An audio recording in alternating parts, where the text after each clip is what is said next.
بسم الله الرحمن الرحيم والحمد لله رب العالمين وصلى الله وسلم على نبينا محمد وعلى آله وصحبه أجمعين أما بعد. Aujourd'hui, Inch'Allah Ta'ala, les frères, donc la dernière assise concernant les déviances du docteur Ibrahim Al-Ruhaili Waffaqahullah. En sachant que, donc c'est la dernière assise que nous on va faire, mais ça ne veut pas dire qu'on a vu toutes les erreurs qui lui sont reprochées. Nous on a vu les erreurs qui ont été citées dans le livre, dans l'écrit de Cheikh Ubaid. Mais il y a aussi la réplique de Cheikh Rabi', où Cheikh Rabi' va un peu approfondir sur d'autres erreurs. Et il y a aussi la réplique de Cheikh Abdullah al-Bukhari. Et donc le Cheikh Ubaid, il nous dit al-ibaratul khamisa, donc la cinquième phrase qu'il prononce qui lui est reprochée, قول الدكتور إبراهيم وفقه الله أنا أقول لك لو رجل عنده علم وما بدع الجهم من صفوان وعنده علم وعنده خير أقول لك عدم تبديعه لجهم من صفوان تجنبه واطلب العلم. Et donc la parole du docteur Ibrahim Al-Ruhaili, lorsqu'il dit « Je te dis, si un homme a de la science et qu'il ne taxe pas Al-Jahm ibn Safwan d'innovateur, mais que cet homme a de la science et qu'il a du bien, alors là je te dis, le fait qu'il ne le taxe pas d'innovateur, tu t'en éloignes, mais étudie la science. Alors il n'y a nul doute, barakallahu fikum, que le Cheikh Ubaid, il a vu le danger dans cette parole. Le fait d'envoyer une personne étudier chez quelqu'un qui ne taxe pas le Jahm ibn Safwan d'innovateur. Alors le cheikh, il lui dit هل أنت على علم حين قلت مقالتك باتفاق المسلمين على كفر الجهم. Il lui dit est-ce que tu savais au moment où tu as prononcé cette parole, est-ce que tu étais au courant de l'unanimité des musulmans concernant la mécréance de Jahm? Là, tu es en train d'envoyer une personne étudier et en plus de ça, une personne c'est un débutant. À un moment, le Cheikh Ubaid il dit, on comprend de la façon dont tu parles, on comprend que tu t'adresses à un débutant. Un débutant, tu l'envoies étudier chez une personne wa bid'atuhu mukaffira, alors que son innovation, elle le fait sortir d'islam. Comment tu envoies un débutant étudier chez une personne dont sa situation elle est comme celle-ci? Al-Jahm ibn Safwan ayyuha al-ikhwa kama ra'ayna sabiqan qala inna al-Qur'an makhluq. Il a dit que le Coran a été créé. Le Coran, donc la parole d'Allah tabaraka wa ta'ala, a été créée selon lui. Wa fi hadha isqatu ar-risala. Il y a en cela le fait de faire chuter la prophétie. Il n'y a plus de prophétie. Le prophète sallallahu alayhi wa sallam, il est venu avec la parole d'une créature, puisque la parole qui a été créée est la parole d'une créature. Et donc ici, tu vas approuver l'argumentation de tous ceux qui combattent l'islam. Même les chrétiens, ils disent ça. Même les chrétiens, ils disent cela. Lorsque les chrétiens nous disent « Qala Allah », parce que parfois, on voit des chrétiens qui disent « Allah a dit ». Il y a un frère qui m'a posé cette question cette semaine. Il m'a dit « Oui, mais je ne comprends pas. » Justement, c'était sur le sujet al-Jahm. Il dit « Ahlus sunnati wal jama'a » ils disent que le Coran est la parole d'Allah qui n'a pas été créée. Les chrétiens disent que le Coran est la parole d'Allah qui n'a pas été créée. Et Isa est la parole d'Allah qui n'a pas été créée. Ça, c'est la parole des chrétiens.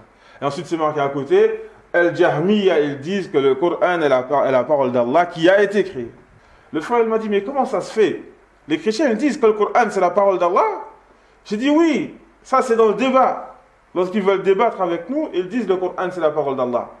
Ils disent, Allah, il dit ci, Allah, il dit ça, etc., etc. Mais sinon, dans leur croyance, le Coran, c'est pas la parole d'Allah. Le Coran, c'est la parole d'une créature, etc., etc. Mais lorsqu'ils veulent débattre avec nous pour utiliser des versets, etc., là, ils vont te dire, regarde, le Coran, Allah, il dit. L'imam Ahmed, rahimahullah, il dit, من قال إن القرآن مخلوق فهو كافر ومن شك في كفره فهو كافر. L'imam Ahmed, rahimahullah, il dit, celui qui dit que le Coran est créé, le Coran a été créé, alors celui-ci est un mécréant. Et celui qui doute de sa mécréance est lui aussi un mécréant. Et celui qui doute de sa mécréance est lui aussi un mécréant. Ensuite, le Cheikh Ubayd, hafidahullah, il dit هل تظن أن صاحب سنة وعلم وفضل لا يبدع الجهم. Est-ce que tu penses qu'une personne qui est un adepte de la sunna, qui a de la science et des mérites, ne va pas taxer le jahm d'innovateur? Les frères, là, on est dans le laxisme profond. On est dans le laxisme profond. Et ce qui est important de savoir, c'est qu'on est à une époque, comme il dit le Cheikh Rabi' hafizahullah ta'ala, où ce laxisme s'est propagé. Des gens qui se disent salafis, mais les mises en garde, non. Et là, avec cet individu, on est arrivé donc à un laxisme vraiment exagéré. Et donc, les frères, barakallahu fikum, il faut savoir qu'aujourd'hui, on a énormément de personnes qui combattent l'islam, qui combattent la sunna en se déguisant. Ils vont se déguiser. Ils vont mettre un vêtement, ils vont faire en sorte de ressembler aux musulmans.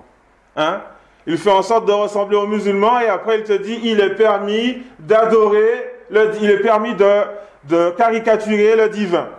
Il est permis de, s'il va te sortir des mécréances comme ça, pour que les musulmans le suivent dans cette mécréance. Et donc ça, il faut qu'on fasse attention. De la même façon, il y a des personnes qui vont se déguiser en salafi.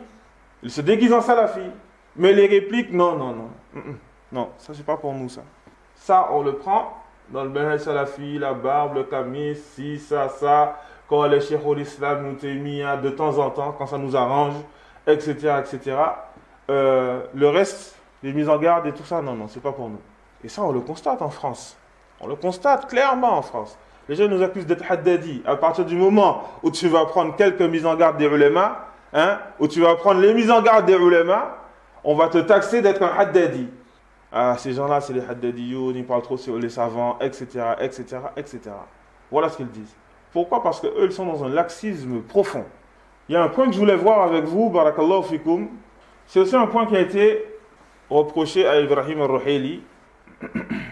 Le Cheikh Rabi' hafidahullah, il nous dit, قال الدكتور إبراهيم أن يكون الرد من عالم راسخ القدم في العلم يعلم على وجه التفصيل جوانب المسألة المتعلقة بموضوع الرد من حيث الأدلة الشرعية عليها وكلام العلماء فيها ومدى مخالفة الخصم للحق ومنشأ الشبهة عنده وأقوال العلماء في رد هذه الشبهة والاستفادة من كلامهم في ذلك. Et donc ici, Ibrahim Ruhaili, il nous cite les conditions de la réplique et de celui qui fait la réplique. Et donc il dit, il faut que la réplique soit faite par un savant qui est donc fermement dans la science, qui connaît en détail donc tous les sujets qui sont liés à la réplique, avec les preuves de la législation qui sont liées à cela, ainsi que les preuves des savants sur ce sujet, ainsi que les paroles des savants sur ce sujet, et qui connaissent l'étendue donc de l'erreur de celui sur qui il réplique, et qu'ils connaissent ce qui a causé l'ambiguïté. Ils connaissent d'où vient l'ambiguïté de la personne, et qu'ils connaissent les paroles des savants qui ont répliqué à cette ambiguïté. Et donc si on écoute la parole de Ibrahim Ruhaili ici, eh bien ici en France, les étudiants en sciences ne peuvent pas faire de réplique. Tu vois un mal, tu ne peux pas faire de réplique. Pourquoi? Parce que les répliques, ça concerne les savants, et pas n'importe quel savant. On avait dit précédemment, barakallahu fikum, qu'à l'époque, les gens inventaient des hadiths pour combattre la sunna. Aujourd'hui, ils inventent des règles. Mais le fait d'inventer des règles, ce n'est pas nouveau. Ça ne veut pas dire que ça n'existait pas à l'époque. Ça existait déjà, même avant la venue du prophète, sallallahu alayhi wa sallam. وَقَالُوا مَا لِهَذَا الرَّسُولِ Ils ont dit qu'à ce prophète à manger de la nourriture et à marcher dans les marchés et à se déplacer dans les marchés. Qu'est-ce qu'il a ce prophète? Donc, qu'est-ce qu'il a cet homme qui prétend être prophète alors qu'il mange de la nourriture et qu'il se déplace dans les marchés? Et donc, ils ont mis une règle. Quelle est cette règle? C'est que si tu veux être prophète, si tu veux être messager, en fait, tu ne dois pas manger. Tu ne dois pas manger et tu ne dois pas avoir besoin de travailler ou avoir besoin de te déplacer dans les marchés pour tes besoins. Non. Non, non. Si tu as ça, tu ne peux pas être un messager. Voilà pourquoi ils ont demandé, mais pourquoi est-ce qu'on ne fait pas descendre un trésor sur lui? C'est-à-dire que ce messager, pourquoi est-ce qu'on ne lui accorde pas une subsistance sans difficulté? Il n'aura plus besoin de se déplacer dans les marchés. Et donc ils ont mis une règle comme ça inventée. Si tu n'as pas telle et telle et telle caractéristique, tu ne peux pas être un messager. Alors que ces caractéristiques-là ne contredisent pas la prophétie. Comme ils disent les ulama, le prophète sallallahu alayhi wa sallam mangeait de la nourriture car c'est un être humain. Et le prophète sallallahu alayhi wa sallam se déplaçait dans les marchés car il est humble. Et tout cela ne contredit pas la prophétie. Tout cela ne contredit pas la prophétie. Et donc là, on va tomber donc dans le même principe, le fait d'inventer des règles pour combattre la vérité, pour combattre la religion. Et ça me rappelle aussi, donc il y avait un frère ici à l'époque, je crois qu'ici vous l'appelez Mourad, pas toi. Franchement, j'ai jamais vu, subhanallah, un ignorant parler autant. C'est grave. Il m'avait appelé personnellement pour me dire qui t'a donné l'autorisation de faire des répliques. Depuis quand un étudiant peut faire des répliques? La même ambiguïté qu'Ibrahim Ruhaili. La même chose. Depuis quand un étudiant peut faire des répliques? Tout ça pour vous dire, barakallahu fikum, qu'on a beaucoup d'ambiguïtés qu'on va trouver en France dans le sujet des répliques, dans le sujet de l'jarh wa ta'dil, qu'on va trouver chez Ibrahim Ruhaili. Pour vous dire qu'aujourd'hui, les gens cherchent à propager ces ambiguïtés et qu'en réalité, elles sont propagées en France. Et donc, il faut qu'on fasse attention. Il faut qu'on fasse attention, qu'on lise les livres des répliques. C'est très important qu'on accorde du temps à ça. Et les gens vont nous dire, ouais, mais moi, j'ai pas le temps, je dois apprendre la salade, je dois apprendre ci. Oui, tu dois apprendre la salade, on ne t'a pas dit le contraire. Tu dois apprendre comment faire la salade, tu dois apprendre comment faire le hajj, comment faire ta zakat, comment faire ta purification. Tu dois aussi apprendre comment te protéger des hizbiyin. Tu dois tout apprendre en fait. Tu n'as pas le choix. Il faut que tu apprennes le maximum. Ils vont te dire, non, moi j'apprends ci. Mes frères, il y a aussi l'héritage que tu dois apprendre. Il y a aussi ci et ça et ça. La langue arabe, le tafsir, le hadith. Apprends le maximum. Tout ce que tu peux apprendre, tu l'apprends. Le Cheikh Rabi' hafidahullah, il dit, Akul. يا حبذا أن يكون الرد من عالم راسخ وصفاته كما ذكرت. Il dit, si seulement le rad pouvait être fait par un savant qui est fermement dans la science et dont ses attributs sont comme tu as cité. ولكن استكمال هذه الصفات لا يجب في كل رد. Cependant, le fait de compléter, d'avoir rassemblé toutes ces caractéristiques n'est pas obligatoire chez toute personne qui fait des répliques. Et il n'est pas obligatoire de réunir toutes ces conditions dans chaque réplique.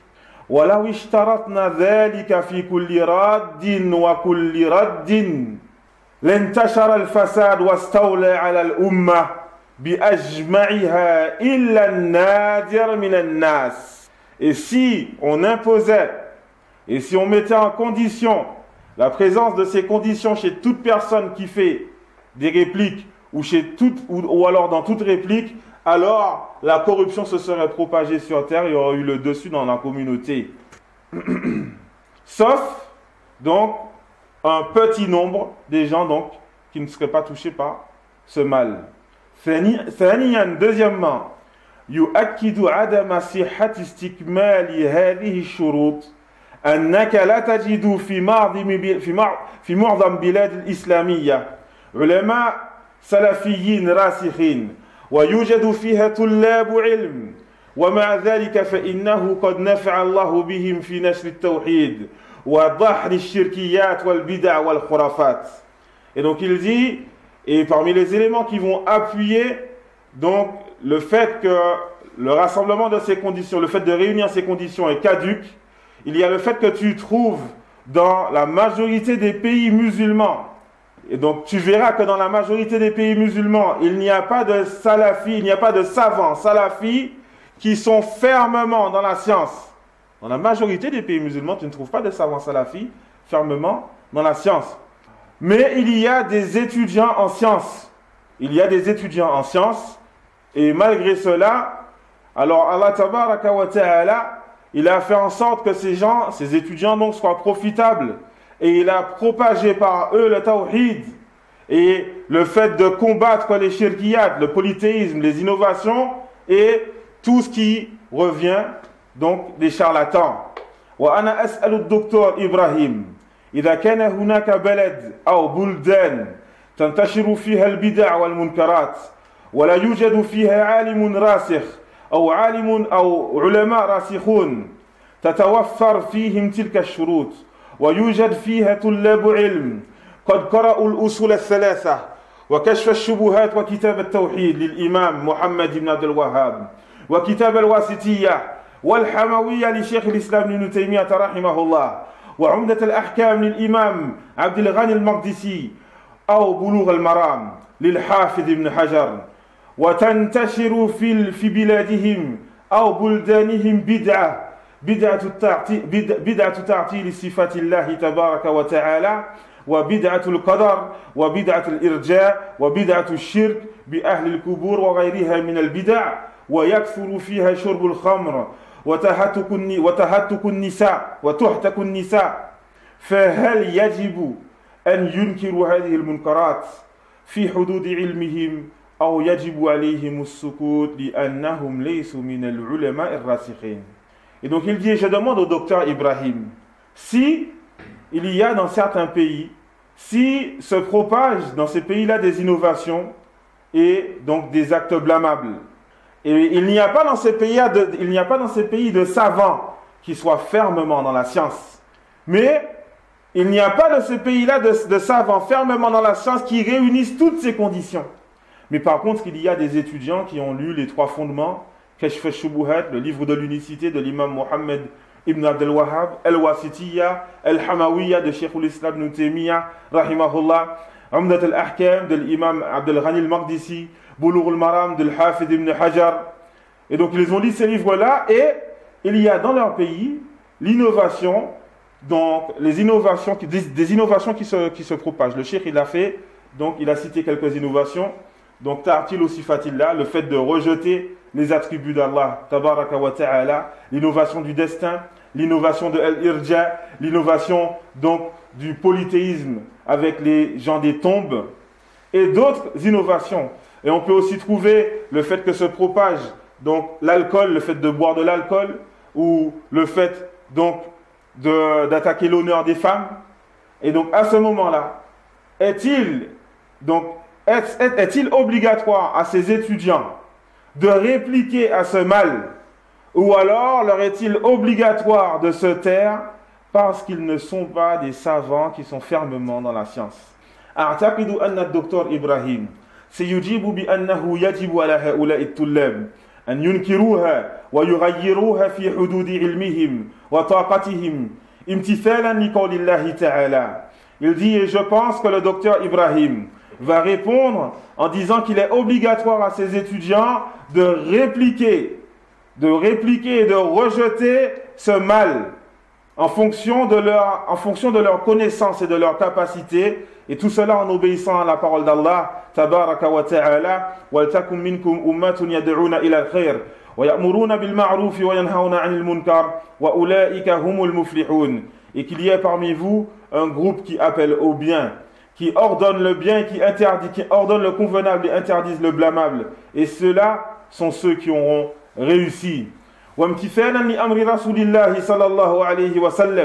Et en suivant l'ordre du messager d'Allah, sallallahu alayhi wa sallam, man ra'a minkum munkaran falyughayyirhu bi yadihi fa in lam yastati' fa bi lisanihi fa in lam yastati' fa bi qalbihi wa dhalika adhafu al-iman. celui d'entre vous qui voit un mal alors qu'il le change de sa main, s'il n'en a pas la capacité, alors avec sa langue, et s'il n'en a pas la capacité, alors avec son cœur, et ceci est le plus bas degré de la foi. Le cheikh il dit, فَمَنْ كَانَ مِنْهُمْ ذَا سُلْطَانٍ فَعَلَيْهِ أَنْ يُغَيِّرَ بِيَدِهِ وَلِسَانِهِ وَمَنْ كَانَ غَيْرَ ذِي سُلْطَانٍ فَعَلَيْهِ أَنْ يُغَيِّرَ بِلِسَانِهِ وَقَلَمِهِ وَبَنَانِهِ وَلَا أَظُنُّ عَالِمًا أَوْ طَالِبَ عِلْمٍ يُخَالِفُ فِي هَذَا. Il dit le cheikh Rabi, et donc celui qui a une autorité, alors il doit changer le mal avec sa main et avec sa langue. Mais celui qui n'a pas d'autorité, alors celui-ci doit changer le mal avec sa langue, avec sa plume et avec ses doigts. Et je ne pense pas qu'il y a un savant ou un étudiant en sciences qui va contredire cela. وأعتقد أن هؤلاء الطلاب الذين وصفتهم إن سكتوا عن تغيير المنكرات أنهم يدخلون في قول الله تعالى. Et donc il dit, je pense que donc ces étudiants que j'ai décrits, donc les 3 fondements, etc. Je pense que ces étudiants que j'ai décrits, s'ils se taisent et ne changent pas le blâmable, alors ils rentrent dans la parole d'Allah tabaraka wa ta'ala. لُعِنَ الَّذِينَ كَفَرُوا مِنْ بَنِي إِسْرَائِيلَ عَلَى لِسَانِ دَاوُودَ وَعِيسَى بْنِ مَرْيَمَ ذَلِكَ بِمَا عَصَوْا وَكَانُوا يَعْتَدُونَ كَانُوا لَا يَتَنَاهَوْنَ عَنْ مُنكَرٍ فَعَلُوهُ لَبِئْسَ مَا كَانُوا يَفْعَلُونَ. Ont été maudits, donc ceux qui ont mécru, ont été maudits ceux qui ont mécru parmi les enfants d'Israël, par la langue de Daoud et de Isa ibn Maryam. Ceci à cause de leur transgression, à cause de leur péché et de leur transgression. Ils ne s'interdisaient pas le mal qu'ils faisaient, comme est mauvais ce qu'ils faisaient. Comme est mauvais ce qu'ils faisaient. Et donc, barakallahu fikoum, on comprend ici, barakallahu fikoum les frères, on comprend ici que, bien entendu, ça aurait été mieux si la réplique elle était faite par un savant. C'est sûr, personne ne va rejeter cela. Mais lorsqu'il y a la nécessité que cette réplique soit faite par un étudiant en sciences, qui va répliquer en fonction de ses connaissances, il ne dépasse pas ses connaissances, et en fonction de ses capacités, alors là, il n'y a pas de mal. Où est le mal? Et elle est où la preuve qui montre qu'il ne peut pas faire cette réplique? Et donc il faut faire attention à ces gens qui vont inventer des règles sans preuve. Il dit, le cheikh Rabi un peu plus loin, وَقَالَ رَسُولُ اللَّهِ صَلَّى اللَّهُ عَلَيْهِ وَسَلَّمَ مَنْ رَأَ مِنْكُمْ مُنْكَرًا فَلْيُغَيِّرْهُ بِيَدِهِ فَإِنْ لَمْ يَسْتَطِعْ فَبِلِسَانِهِ فَإِنْ لَمْ يَسْتَطِعْ فَبِقَلْبِهِ وَذَاكَ أَضْعَفُ الْإِيمَانِ. Et donc il recite le hadith qu'on vient de voir, le prophète sallallahu alayhi wa sallam qui dit, celui d'entre vous qui voit un mal alors qu'il le change par sa main, s'il n'a pas la capacité alors par sa langue, et s'il n'a pas la capacité alors par son cœur. Et ceci est le plus bas degré de la foi. Ensuite il dit, ولم يأتي رسول الله صلى الله عليه وسلم بشيء من هذه القيود التي ذكرها الدكتور إبراهيم. Il dit, le messager d'Allah sallallahu alayhi wa sallam n'est venu avec aucune des conditions qu'a cité le docteur Ibrahim. Aucune des conditions. Il a dit, celui d'entre vous qui voit un mal, alors qu'il le change avec sa main. S'il n'a pas la capacité, alors avec sa langue. Et s'il n'a pas la capacité, alors avec son cœur. Il n'a cité aucune des conditions qui ont été citées par Ibrahim Ruhaili. Et donc il faut faire attention. Il faut faire attention à ces gens qui vont inventer des règles. وَكُتُبُ السَّلَفِ على كثرتها وكثرة ما فيها من الأقوال في الرد على البدع والمنكرات لم نجد فيها هذه القيود الشديدة. Il dit, les livres des salafs, des pieux prédécesseurs, malgré leur grand nombre et le grand nombre de paroles des savants qu'on trouve dans ces livres-là concernant les répliques sur les innovations et le fait de rejeter le mal, on n'a pas trouvé dans les livres des salafs les conditions dures qu'a cité Ibrahim Ruhaili dans la réplique. Naam, yajibu an yakuna raddul alim qa'iman ala al-adillati min al-kitabi wa sunnah wa bil uslub al munasib. Oui, il est obligatoire que la réplique du savant soit basée sur des preuves du livre et de la sunna et avec la bonne méthodologie, la bonne méthode. فقد يتطلب الموقف اللين والرفق وقد يتطلب القوة على المستكبر والمعاند. Il dit, et il se peut que cela demande de la douceur. Il se peut que la situation demande donc de la douceur comme il se peut que cette situation demande de la force, de la dureté, donc face à celui qui est orgueilleux et entêté. Et tous les deux ne contredisent pas la sagesse. Hein? Comme les gens veulent propager aujourd'hui. Ils veulent propager quoi que, ah non, lui, ah, il a parlé durement. Non, ça, c'est quoi ce comportement? C'est pas un comportement d'étudiant en sciences. Il a dit qu'Ibn Hadi c'est un qadhif. Subhanallah. Taïb, lis le Coran. Ouvre le Coran. C'est quoi ça? Il a insulté le savant. Il a dit que c'est un fasiq. Subhanallah. J'étais en Tunisie, il y a un frère qui m'a dit, oui, ils disent que tu as insulté les savants. Ah oui, j'ai insulté quel savant? Ils disent, Mohamed Ben Hadi. Ils disent que tu as dit sur lui, c'est un fasiq. J'ai dit, ah bon, et Allah, il l'insulte? Est-ce que Allah, il l'insulte? Il m'a dit, comment ça? J'ai dit, Allah, il n'a pas cité le terme fasiq dans son livre. Il n'a pas dit que ceux qui font ça, ce sont des foussaks. Oui, c'est vrai. Ok, donc Allah, il insulte, vu que moi, j'insulte en utilisant le terme fasiq. Ce terme, je l'ai pris d'où? Ah ouais, c'est vrai, vu comme ça, c'est vrai que... Ah ouais, maintenant, vu comme ça, c'est vrai que... Et donc, il faut qu'on fasse attention. Aujourd'hui, ils vont venir avec des ambiguïtés à chaque fois. Ah non, il est trop dur. Vu qu'il est dur, non, c'est pas bien. C'est pas ça le comportement d'un alim. Et tout dépend de la situation. Parfois, ça demande de la douceur. Parfois, ça demande de la dureté. Et tout cela ne contredit pas la sagesse. Et donc, aujourd'hui, barakallahu fikoum, on a cette ambiance qui est propagée. Le fait qu'il faut se taire. La sagesse, c'est de se taire. Le prophète sallallahu alayhi wa sallam, il te dit, Man ra'a minkum munkaran, celui d'entre vous qui voit un mal, alors qu'il le change. Eux, ils disent, la sagesse, c'est se taire. Alors qu'il le change, s'il en a la capacité avec sa main, s'il n'en a pas la capacité avec sa langue. Et s'il n'en a pas la capacité, alors avec son cœur. Et ceci est le plus bas degré de la foi. Et ils vont te dire, le meilleur degré, la meilleure chose à faire, c'est de se taire. Tu rejettes avec ton cœur. La meilleure chose à faire. Et c'est ça la sagesse. Et donc, barakallahu fikoum, les frères, faites attention à toutes ces personnes qui vont venir avec des règles inventées, qui contredisent le Coran et la Sunna, tout ça pour combattre les gens qui répliquent au faux. Il faut combattre les gens qui répliquent au faux, afin que les gens restent dans le faux. Et donc le cheikh il dit, car certes, donc cela ne contredit pas la sagesse, car certes la sagesse c'est le fait de mettre les choses à leur place. La sagesse c'est le fait de mettre les choses à leur place. Voilà donc c'est quelques paroles de l'imam Rabia hafidhahullah ta'ala que j'ai voulu aussi citer concernant ce sujet, parce que comme je l'ai dit précédemment, c'est important qu'on fasse attention à notre époque aux règles inventées. Et comment tu fais? Barakallahu fik. Là, on a lu un peu, et comme vous avez pu le constater, j'ai pas lu toutes les paroles du Cheikh Obeid, pour éviter que ça soit trop long. Et j'ai pas lu non plus toutes les paroles de Cheikh Rabia, pour éviter que ça soit trop long. Mais il est important qu'on accorde du temps à ce sujet, le fait d'étudier des répliques. Donc là, alhamdulillah, mashallah, il y a des durous de fiqh, il y a de l'aqidah, il y a du manhaj, il faut rajouter si on peut du tafsir, il faut rajouter si on peut du hadith, il faut rajouter obligatoirement la langue arabe, obligatoirement, l'étude de la langue arabe, l'étude du Coran, d'accord, ça c'est important. Et il faut aussi rajouter les répliques. Il faut aussi rajouter les répliques, c'est important, afin de te protéger. Souvent, les ambiguïtés que tu vas trouver chez beaucoup de personnes, tu vas les trouver parce qu'ils ne lisent pas les livres de répliques, tout simplement. Parce qu'ils n'accordent pas d'importance à ce sujet. Jazakumullahu khairan. Et donc ce sujet fait partie de la science. Ce sujet fait partie de la science, comme on l'a vu précédemment.